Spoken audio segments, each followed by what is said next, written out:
नमस्कार दोस्तों, आइए आपका स्वागत है हमारे चैनल पर। आइए आज हम अगला प्रैक्टिस सेट नंबर 56 करने जा रहे हैं और पहला क्वेश्चन देखा जाए। दिया है कि 2541 गोलाकार धातु में गेंदों को जिनकी त्रिज्या 1 सेंटीमीटर है पिघलाकर एक घन बनाया गया है, तो घन का पृष्ठ क्षेत्रफल क्या होगा।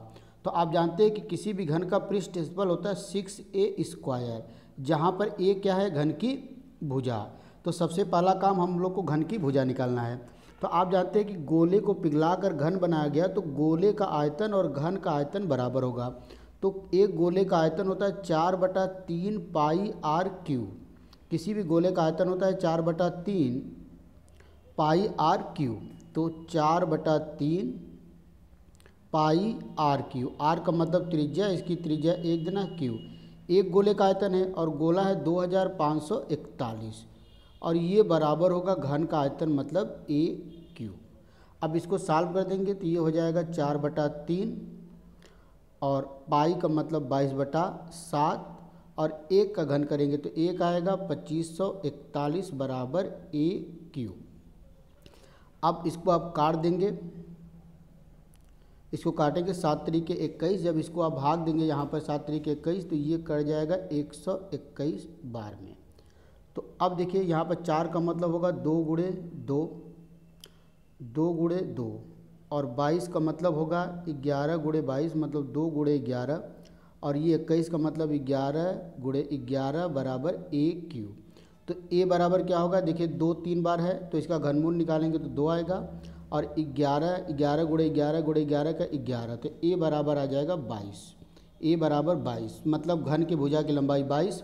तो इसका क्षेत्रफल होता है 6a² मतलब 6 गुणे 22 का स्क्वायर। आप इसको सॉल्व करेंगे, यह आ जाएगा 2904। तो घन का पृष्ठ क्षेत्रफल कितना हो जाएगा, 2904 सेंटीमीटर क्यूब। आइए अगला क्वेश्चन देखते हैं, क्वेश्चन नंबर 2। आइए दोस्तों क्वेश्चन नंबर 2 देखिए क्या दिया हुआ है। दिया है कि ए और बी एक टंकी को 20 घंटे और 15 घंटे में भर सकते हैं, जबकि उसी टंकी को सी x घंटों में खाली कर सकता है। तीनों टंकी को एक साथ खोल दिया जाता है तो टंकी के 1/18 भाग को खाली करने में 40 मिनट समय लगता है, तो x का मान क्या होगा। तो सबसे पहला काम, ए किसी टंकी को 20 घंटे में भर पा रहा है, जबकि बी उसी टंकी को 15 घंटे में भर सकता है और सी उसी टंकी को x घंटे में खाली कर सकता है। तो यहाँ से टंकी की क्षमता हम लोग मानेंगे तो आ जाएगा 60x। तो इसकी क्षमता आ जाएगी 3x, इसकी क्षमता आ जाएगी 4x और इसकी खाली करने की क्षमता कितनी आ जाएगी 60। अब मतलब ए जो है कि 1 घंटे में 3x पानी भरेगा, बी 1 घंटे में 4x और सी 1 घंटे में कितना खाली करेगा 60 लीटर। अब बोला कि तीनों एक साथ टंकी के 1/18, तो 60 का 1/18 करेंगे 60x का, तो 18 इसको सॉल्व करेंगे तो ये 6 दहा में 60, 6 18 मतलब 10x/3 आएगा। अब तीनों टंकी को एक साथ अगर हम लोग खोल दिया जाए, तीनों टंकी को एक साथ आप खोल देंगे तो ये देखिए दोनों 3x और 4x मिल के कितना भरेंगे 7x और ये खाली कितना करेगा 60 1 घंटे में। तो इतना खाली करना है तो कितना समय लगेगा भाई, 10x टोटल क्षमता है बटा 3 और इसमें भाग दे देंगे 7x, इसमें हम लोग भाग देंगे। आइए इसको फिर से देख लेते हैं। क्या दिया है कि टंकी का 1/18 निकाले तो कितना आ गया 10x/3, तो ये हो जाएगा 10x/3 और बटा में ये तीनों मिलकर 7x - 60 और लगता है 40 मिनट, तो 40/60 कर देंगे। मिनट को घंटे में बदलेंगे, इसको कैंसिल कर दिया जाएगा और यहाँ से सॉल्व करके x की वैल्यू जब आप निकालेंगे तो वो आंसर आ जाएगा 30। तो x की वैल्यू कितनी आ जाएगी 30, मतलब चौथा ऑप्शन बिल्कुल सही होगा। आइए अगला क्वेश्चन देखते हैं, क्वेश्चन नंबर 3। आइए दोस्तों देखा जाए क्वेश्चन नंबर 3 क्या दिया हुआ है। क्वेश्चन नंबर 3 आप देखिए प्रॉफिट और लॉस का है, डिस्काउंट का क्वेश्चन। दिया किसी वस्तु के अंकित मूल्य उसके लागत मूल्य से 42% अधिक था। यदि वस्तु को बेचने पर 20.7% का लाभ हो गया तो वस्तु के अंकित मूल्य पर छूट दी गई प्रतिशत का मान। तो जहाँ भी छूट की बात आ जाए आप सीपी और एक होगा एमपी और एक होगा एसपी। सीपी का मतलब क्रय मूल्य, एमपी का मतलब अंकित मूल्य मार्केट प्राइस और एसपी का मतलब सेलिंग प्राइस मतलब विक्रय मूल्य। अब बोला किसी वस्तु का अंकित मूल्य उसके लागत मूल्य से 42% अधिक है, तो अगर इसका सीपी 100 है तो इसका जो अंकित मूल्य है वो होगा 142। अब इसे 20.7% का लाभ हो रहा है, तो अगर सीपी 100 है तो एसपी हो जाएगा 120.7। तो अब बोला है कि कितना डिस्काउंट, कितने परसेंट डिस्काउंट मिला, तो 142 एमपी है, मार्केट प्राइस को 120.7 रुपया में बेचा गया, तो हमको प्रॉफिट कितना होगा, जब इसमें से हम लोग घटा देंगे तो जो प्रॉफिट आ जाएगा वो आ जाएगा 21.3। इतना डिस्काउंट मिला, मतलब इतना डिस्काउंट मिला। अब परसेंटेज डिस्काउंट तो 21.3 और कितने पर डिस्काउंट मिला, बटा में 142 इंटू क्या कर देंगे 100। तो इसको आप सॉल्व करेंगे तो ये आंसर आ जाएगा 15%, मतलब दूसरा वाला ऑप्शन बिल्कुल सही होगा। तो इसका आंसर आप 15%। आइए दोस्तों अगला क्वेश्चन देखा जाए, क्वेश्चन नंबर 4। देखिए क्वेश्चन नंबर 4 क्या दिया हुआ है, आइए इसको देखा जाए। दिया हुआ कि अभिनव और रेखा की मासिक आय में 6 संबंधे 5 का अनुपात है और उनके व्यय में 9 संबंधे 8 का अनुपात है। यदि अभिनव की आय रेखा की व्यय से दोगुनी है तो अभिनव और रेखा की बचत का अनुपात क्या होगा। अब अभिनव और रेखा मतलब ए और आर, अब इनकी जो आय का अनुपात है वो है 6:5, मतलब इसको हम मान सकते हैं 6x और 5x। ये क्या है, इन दोनों की आय है। और इनके जो व्यय का अनुपात है वो कितना है भाई, 9:8। इसका मतलब इसको मान सकते हैं 9y और इसको मान सकते हैं 8y व्यय। ये हमारा हो गया आय और ये हमारा हो गया व्यय। तो अब अगर बचत की बात किया जाए, बचत की, तो आप जानते हैं कि आय में से व्यय घटा देंगे, तो अभिनव की जो बचत आएगी वो 6x माइनस 9y और जो रेखा की बचत आएगी वो आएगी 5x माइनस 8y। तो इनकी बचत का अनुपात हो गया। अब अगर x और y की वैल्यू पता चल जाए तो हम लोग तुरंत रख के आंसर निकाल देंगे। तो ये वैल्यू पता करने के लिए एक लाइन और दिया है कि अभिनव की आय रेखा की व्यय का 2 गुना है। तो अभिनव की आय 6x है और रेखा की व्यय कितना 8y, तो ये इसका डबल है, तो इसका डबल कर देंगे तो 2 3 6। तो यहाँ से x और y का जब रिलेशन निकालेंगे तो 8 और 3, तो यहाँ से x की वैल्यू 8 रख देंगे और y की वैल्यू 3 रख देंगे। इसको सॉल्व करने के बाद आपका जो आंसर आएगा वो आएगा 21:16। x की वैल्यू 3 और y की वैल्यू, x की वैल्यू 8 और y की वैल्यू 3 रखने पर सॉल्व करने के बाद आपका रेशियो आएगा 21:16 और यही हमारा बिल्कुल सही आंसर होगा। आइए अगला क्वेश्चन देखते हैं, क्वेश्चन नंबर 5। आइए दोस्तों क्वेश्चन नंबर 5 देखिए क्या दिया है। दिया कि मान लें कि y ग्रेटर देन 0, मतलब y की वैल्यू 0 से बड़ा है। अब एक रेशियो दिया है 5:15 बराबर x/90। इसका मतलब 5/15 बराबर x/90। तो ये 5 × 15 और ये कटेगा 30 बार में, तो मतलब x की वैल्यू कितनी आ जाएगी 30। पहला चीज़। दूसरा रिलेशन ये दिया है 162/y बराबर y/128। तो y स्क्वायर बराबर इसका तिर्यक गुणा करेगा। अब 162 को हम लोग 2 से भाग दे दें तो इसको 81 × 2 लिख सकते हैं और 128 को 2 से भाग देंगे तो इसको 64 × 2 लिख सकते हैं। तो y जब निकालेंगे तो इसका वर्गमूल 9 होगा, 64 का 8 होगा और 2 × 2 का मतलब 4, इसका क्या होगा 2 होगा। तो 9 8 72 और 72 दूना कितना आ जाएगा 144। तो ये y की वैल्यू आ गया। और आपसे पूछा हुआ कि 8x और y का अनुपात, 8x और y का अनुपात, तो 8x की वैल्यू आ गई है 30 और y की वैल्यू 9 × 8 × 2, यही आया हुआ है। तो 8 से 8 तो सीधे कट गया। अब क्या कटा, 2 से कट गया भाई, 2 15 दूना के 30।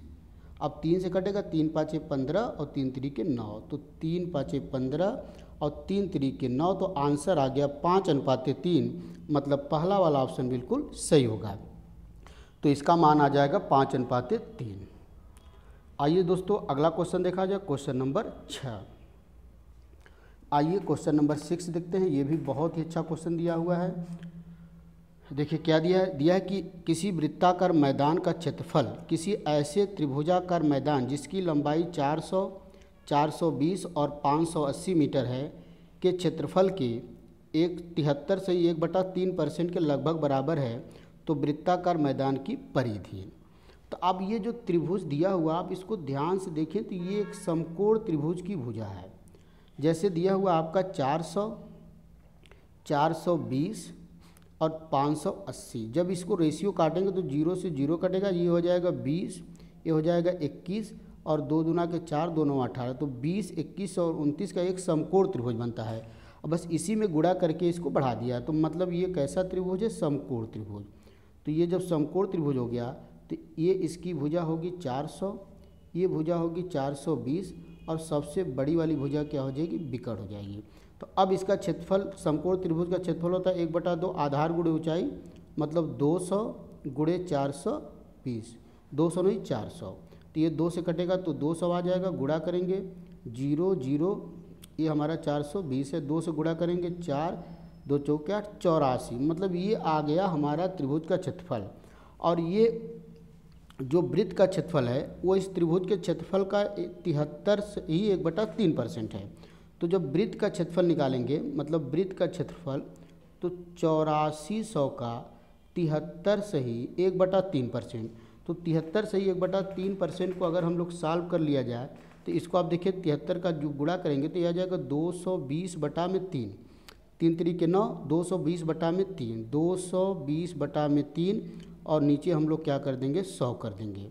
तो ये आ जाएगा 220/3 गुणे 100। यही वृत्त का क्षेत्रफल आएगा। और वृत्त का क्षेत्रफल आप जानते होता पाई आर स्क्वायर। तो यहाँ से सॉल्व करने के बाद आर की वैल्यू निकालेंगे तो आपकी जो आर की वैल्यू आएगी वो आएगी 140। मतलब सब कैंसिल करने के बाद आर की वैल्यू 140 आ जाएगी। तो वृत्त की परिधि पूछा है और आप जानते हैं वृत्त की परिधि होता है 2 आर। तो 2 पाई का मतलब 22/7 और आर का मतलब 140। तो ये गुणा कर देंगे, 7 दूना के 14 और 2 दूना के 4, 88, मतलब 880 मीटर। तो वृत्त की परिधि आ जाएगा 880 मीटर, मतलब पहला वाला ऑप्शन बिल्कुल सही होगा। आइए अगला क्वेश्चन देखते हैं दोस्तों। क्वेश्चन नंबर 7 समय दूरी चाल का बहुत ही आसान क्वेश्चन दिया कि एक व्यक्ति 390 किलोमीटर की दूरी को 3.25 घंटों में तय करता है, तो उसकी गति मीटर प्रति सेकेंड में। तो पहले तो इसकी जो गति निकालेंगे 390/3.25 किलोमीटर प्रति घंटा आ जाएगा। और किलोमीटर प्रति घंटा को मीटर प्रति सेकेंड में बदलने के लिए 5/18 से गुणा कर देंगे। क्या कर देंगे भाई? 5/18 से गुणा। और जब इसको आप सॉल्व करेंगे तो इसकी वैल्यू आ जाएगी 33 से ही 1/3, मतलब चौथा वाला ऑप्शन। बहुत ही आसान कैलकुलेशन है, आप इसको सॉल्व कर लेंगे तो आ जाएगा 33 से ही 1/3%। इसका आंसर यह जाएगा चौथा ऑप्शन। आइए अगला क्वेश्चन देखते हैं, क्वेश्चन नंबर 8। आइए दोस्तों क्वेश्चन नंबर 8 देखिए क्या दिया है। मेंसुरेशन का दिया है, क्षेत्रमिति दिया कि एक आयत की लंबाई उसकी चौड़ाई से 6 सेंटीमीटर अधिक है। तो मान लीजिए एक हमारे पास आयत है, इसकी चौड़ाई अगर x है तो इसकी लंबाई हो जाएगी x + 6। इसका मतलब इसकी लंबाई भी x + 6 और इसकी लंबाई भी x। उसका परिमाप 100 सेंटीमीटर। तो आयत का परिमाप होता है 2 ब्रैकेट में लंबाई प्लस चौड़ाई बराबर 100। यहाँ से सॉल्व करके ये हो जाएगा 50, यहाँ पर 2x + 6 बराबर 50। तो x की वैल्यू आपकी आ जाएगी 22। इसका मतलब इसकी लंबाई 28 हो जाएगा और इसका चौड़ाई 22 हो जाएगा।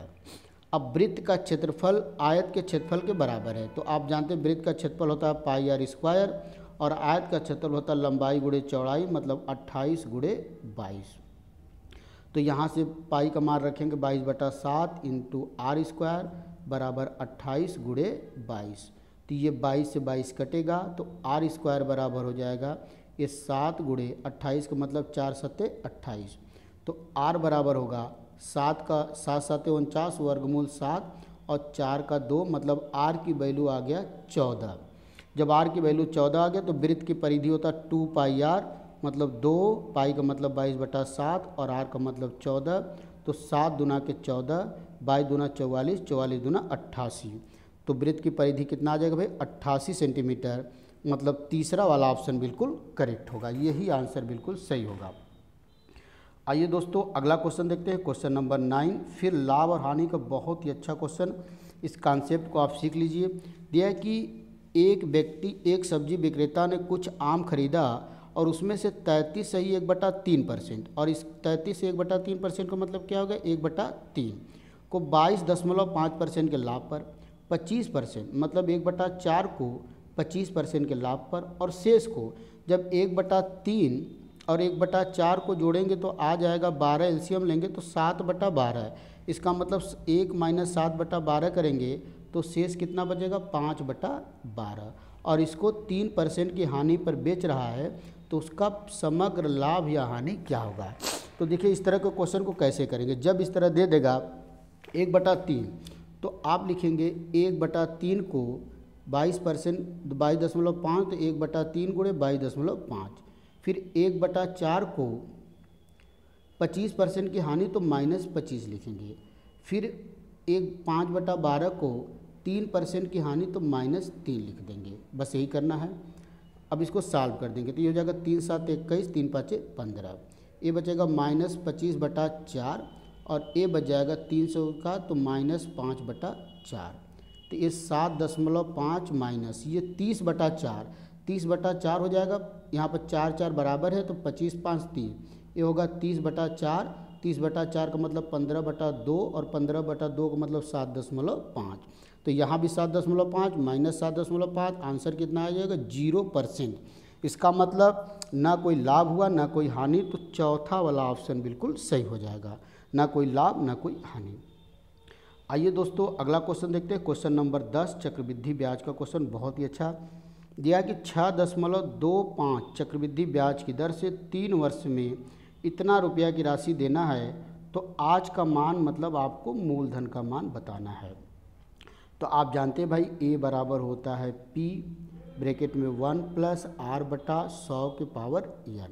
एक तो इस तरीके से आप कर सकते हैं फार्मूले से डायरेक्ट, लेकिन आपको मैं दूसरा तरीका बता रहा हूँ। जैसे आपका 6.25% है तो इसको फ्रैक्शन में चेंज करेंगे तो इसकी वैल्यू होती है 1/16। तो मान लीजिए मूलधन हमारा P है, तो पहले साल में 1/16 बढ़ेगा तो कितना हो जाएगा 17/16, फिर अगले साल फिर 1/16 बढ़ेगा तो 17/16, अगले साल फिर 1/16 तो फिर 17/16, और ये बराबर 14,739 हो जाएगा। तो आपको यहाँ पर अगर आपको 17 का घन आपको डायरेक्ट अगर आपको याद है, अगर 17 का घन अगर 16 का घन आपको याद है तो 17 का घन होता है 4,913 हो जाएगा, और 16 का घन हो जाता है 4,096, बराबर आ जाएगा 1,4,7,3,9। अब ये काटेंगे तो ये आपका 3 बार में पूरा कैंसिल हो जाएगा, तो यहाँ से फिर गुणा हो जाएगा तो P का मान आ जाएगा 12288। इसका मतलब तीसरा वाला ऑप्शन बिल्कुल करेक्ट है। बहुत ही अच्छा क्वेश्चन था। तो आपको पता है कि आपको घन और घनमूल भी आपको याद होना चाहिए अगर क्वेश्चन आपको फास्ट करना है। तो दोस्तों ये 10 क्वेश्चन का प्रैक्टिस सेट रहा, उम्मीद है कि आपको पसंद आया होगा। तो प्रैक्टिस करते रहिए, अगला सेट लेकर आते हैं, तब तक के लिए नमस्कार, धन्यवाद।